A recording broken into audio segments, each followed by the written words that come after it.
Hello my dear students, today's topic is fungi staining. How can we stain the fungi cells?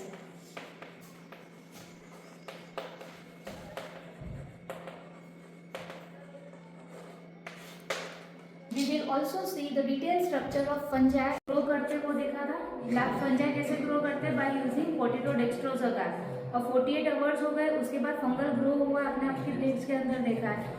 अब जो grow हुआ है उस fungi का स्टेनिंग कैसे करते हैं?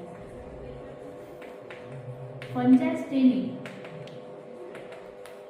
अब फंजाई स्टेनिंग करने से पहले आपको ये पता होना चाहिए कि फंजाई का स्ट्रक्चर कैसा रहता है। जैसे बैक्टीरिया को हम कौन से ग्रुप में इंक्लूड करते हैं? प्रोकैरियोटिक सेल है। वो कौन सा सेल है? प्रोकैरियोटिक सेल है। और फंजाई को हम क्या कहते हैं? Eukaryotic cell. क्यों उसको यूकैरियोटिक कहा जाता है? क्योंकि उसके सेल के अंदर माइटोकॉन्ड्रिया ऑर्गेनल प्रेजेंट रहते हैं। लेकिन जो प्रोकैरियोटिक सेल्स रहते हैं उसमें कोई भी ऑर्गेनल प्रेजेंट नहीं रहते, क्योंकि उसमें क्लियर न्यूक्लियर मेम्ब्रेन नहीं रहती है और इसमें न्यूक्लियर मेम्ब्रेन प्रेजेंट रहती है, वेल डेवलप्ड न्यूक्लियस रहता है। तो इसमें ऑर्गेनल के नाम पे कौन सा प्रेजेंट रहता है? माइटोकॉन्ड्रिया। इसका स्ट्रक्चर हम देखते हैं फंजाई का। तो फंजाई का जो सेल रहता है उस फंजाई के सेल के अंदर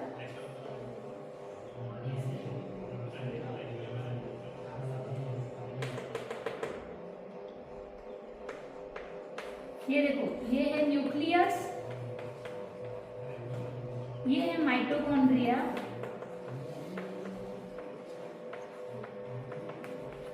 this is ribosome, this is cell membrane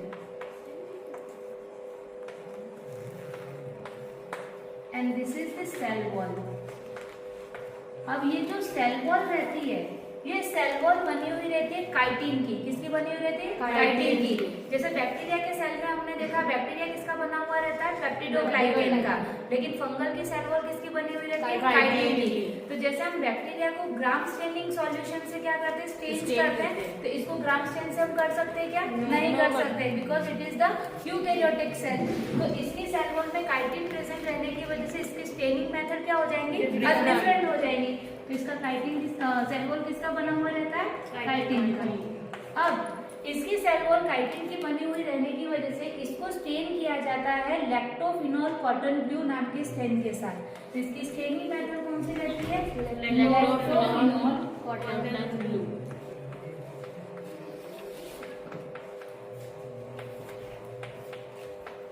अब लैक्टोफिनॉल कॉटन ब्लू के अंदर इसका प्रिंसिपल क्या रहता है? जब ये लैक्टोफिनॉल कॉटन ब्लू को हम अप्लाई करते हैं फंगल सेल्स के ऊपर, तो लैक्टोफिनॉल के अंदर जो फिनॉल रहता है वो फिनॉल कंटेंट फंजाई को क्या कर देता है? किल कर देता है। क्या करता है? किल करता है।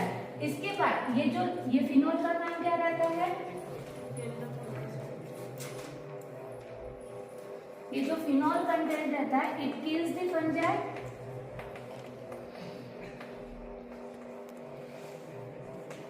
इसके बाद ये जो लैक्टो रहता है यानी लैक्टिक एसिड, इसका नाम क्या है? Lactic acid. ये लैक्टिक एसिड क्या करता है? जो फंजाई का स्ट्रक्चर रहता है उस फंजाई के स्ट्रक्चर को फिक्स करता है। क्या करता है? फंजाई के स्ट्रक्चर को फिक्स करना। पहले फंजाई को क्या कर दिया? फिनॉल ने मार दिया, अब वो हार्मफुल रहता है। उसके बाद लैक्टिक एसिड उस स्लाइड के ऊपर उसको क्या करता है? फिक्स करता है। It fix the structure.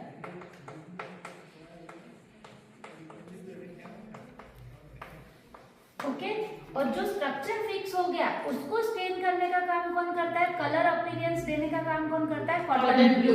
तो कॉटन ब्लू का काम क्या रहता है? Provide the colour, provide the colour to the cells, और we can say stain the cells. उसको क्या कहेंगे? Stain the fungal cells. समझ में आया? यस। तो लैक्टोफिनॉल कॉटन ब्लू हम यूज करते हैं, उसका प्रिंसिपल क्या रहता है? सबसे पहले फिनॉल क्या करता है? It kills the fungi. उसके बाद लैक्टो जो रहता है यानी लैक्टिक एसिड क्या करता है? जो स्ट्रक्चर रहता है फंजाई का उसको फिक्स करता है, और जो कॉटन ब्लू रहता है उसको काम क्या है? वो सेल्स को स्टेनिंग करता है। ओके अब ये फंजाई का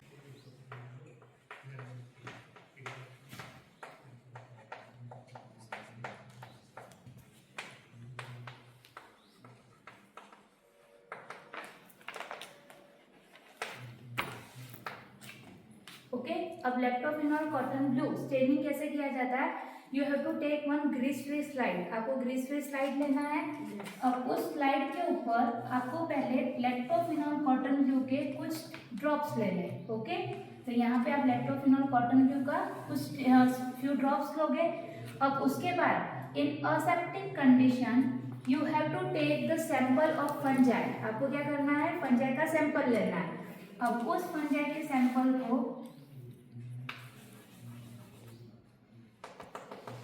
इसके ऊपर टीज करना है with the help of needle, यानी नीडल का छोटा पॉइंटर जो आता है उससे आपको क्या करना है? टीज मतलब सेपरेट थिन लेयर की आपका स्मीयर बनना चाहिए। थिक स्मीयर रहेगा तो आपका फंगस का स्ट्रक्चर नहीं दिखेगा। तो यानी आपको ट्राई ये करना है कि सारे स्पोर्स डिफरेंट बिखर जाए, समझ में आया? तो इसलिए आपको क्या करना है? टीजिंग करना है। क्या करना है? टीजिंग करना है। और टीजिंग करने के बाद आपको ऊपर कवर स्लिप रखना है। क्या रखना है? Cover slip. और कवर स्लिप इस तरीके के रखना है कि ताकि उसमें कोई एयर बबल ना आए, समझ में आया? स्लोली धीरे से, वो लिक्विड फॉर्म में ही रहेगा, ड्राई कंडीशन में नहीं रहेगा, उसी में आपको क्या रख देना है? कवर स्लिप रखना है। अब आपका ये स्मीयर है, इसमें आपने ये फंजाई के स्पोर रखे। अब इसके ऊपर आपको प्लेस दी कवर स्लिप और उसके बाद उसको आपको ऑब्जर्व करना है। Observe under microscope. और माइक्रोस्कोप की रेंज क्या रहेगी? 10x to 45x, okay. ये सबसे पहले फिर से एक बार रिपीट करूं। पहले आपने क्या किया? यहाँ पे आपके कॉटन ब्लू का ड्रॉप्स लेने, take a few drops of cotton blue, few drops of cotton blue, lactophenol LP. Now take the sample, fungi sample and tease it. क्या करना है? टीज करना है उसको आपको with the help of needle.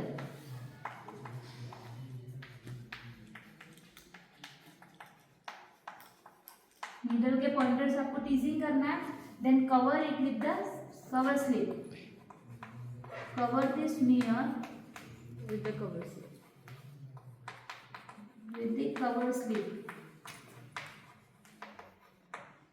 Avoid air bubbles.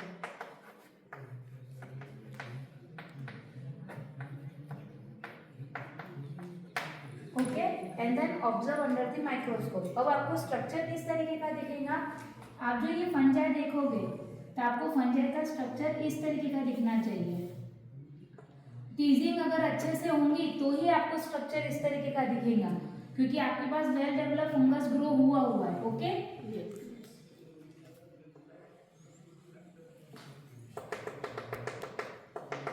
अब आप initially जब प्रिपेयर करोगे तब माइक्रोस्कोप में आपको से स्पोर छोटे आपको स्पोर्स दिखेंगे माइक्रोस्कोप के अंदर, लेकिन अगर आपने टीजिंग अच्छे से किया हुआ रहेगा तो आपको ऐसा वेल डेवलप पूरा स्ट्रक्चर दिख सकता है। तो इसमें अगर ऐसे छोटे ड्रॉप्स दिखते हैं तो ये क्या रहते हैं? स्पोर्स। क्या रहते हैं? स्पोर्स, जिनका ये क्या है? रिप्रोडक्टिव स्ट्रक्चर है, इसमें से नया फंगस बनता है। तो स्पोर्स को क्या कहा जाता है? Reproductive structure.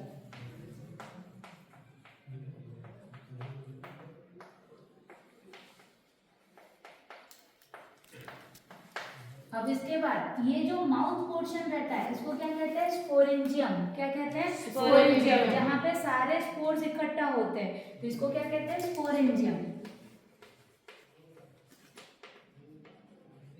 अब ये जो आपको एक थ्रेड जैसा एक स्टॉक दिख रही है जिसको हम स्टेम कहते हैं प्लांट के अंदर, तो एक स्टॉक रहता है तो इसको स्पोरेंजियोफोर कहा जाता है। क्या कहा जाता है? स्पोरेंजियोफोर।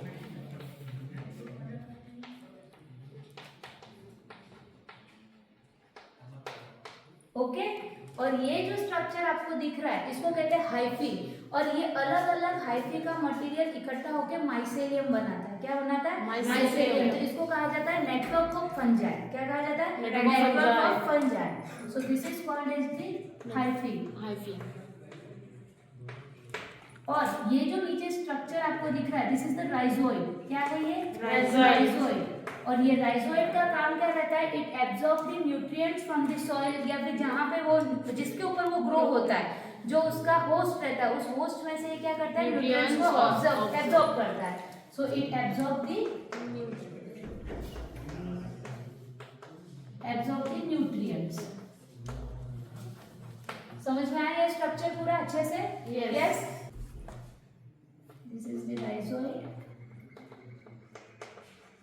इसका काम रहता है absorb the nutrients.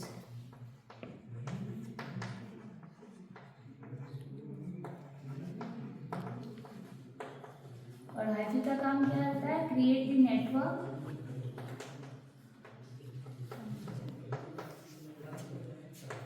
Of fungi, जिसको हम क्या कहते हैं, माइसेरियम. क्या कहते हैं, Mycelium. अब समझ में आया? यस. ये फंजाई का पूरा स्ट्रक्चर आपको दिखना चाहिए. तो ये पूरे फंगल की अगर स्टेनिंग आपने प्रॉपर्ली की, अब आपको पूरा फंगल आइसोलेशन समझ में आ गया. Yes. कैसे हम उसको ग्रो कर सकते हैं, ग्रो करने के बाद कैसे माइक्रोस्कोप में उसको देख सकते हैं.